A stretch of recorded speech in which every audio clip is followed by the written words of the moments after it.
Alors, beaucoup souhaitaient entendre le président ivoirien aujourd'hui, l'ancien président ivoirien. Finalement, il ne s'est pas exprimé. Est-ce que c'est pour des raisons de santé qu'il n'a pas pris la parole?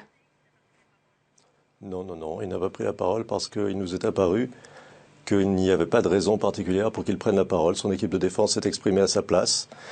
Il avait pris la parole il y a de cela 3 ans, lors de l'audience de confirmation des charges, en faisant un discours tout à fait important, je dirais même historique. Il reprendra la parole au cours du procès. Aujourd'hui, il est apparu préférable, utile, que nous puissions présenter les choses de façon plus technique et plus juridique.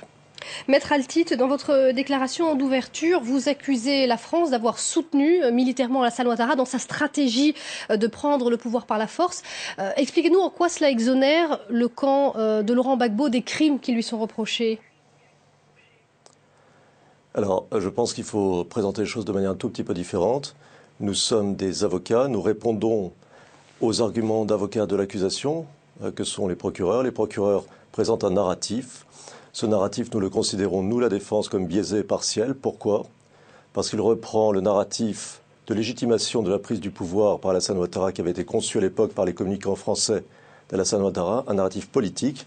Et nous considérons donc que le procureur n'a fait que reprendre sous des habits juridiques ce narratif politique. Par conséquent, nous avons aujourd'hui, comme nous l'avons fait depuis des années maintenant, mis en lumière les contradictions, les failles, les manques, les silences du procureur pour montrer que sa thèse n'a pas de fondation, qu'elle ne tient pas.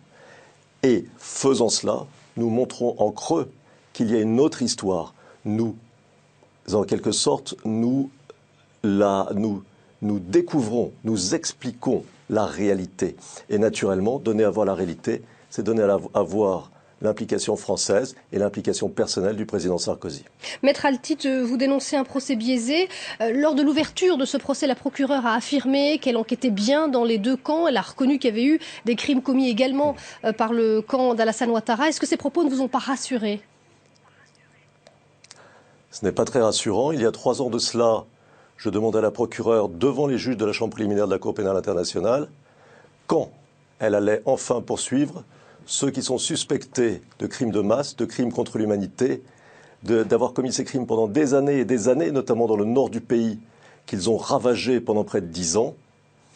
La réponse a été « bientôt, ne vous inquiétez pas ». Nous sommes maintenant 3 ans après, rien n'a été fait. Les mêmes suspectés de crimes sont au pouvoir à Abidjan. Nous souhaiterions que la procureure agisse.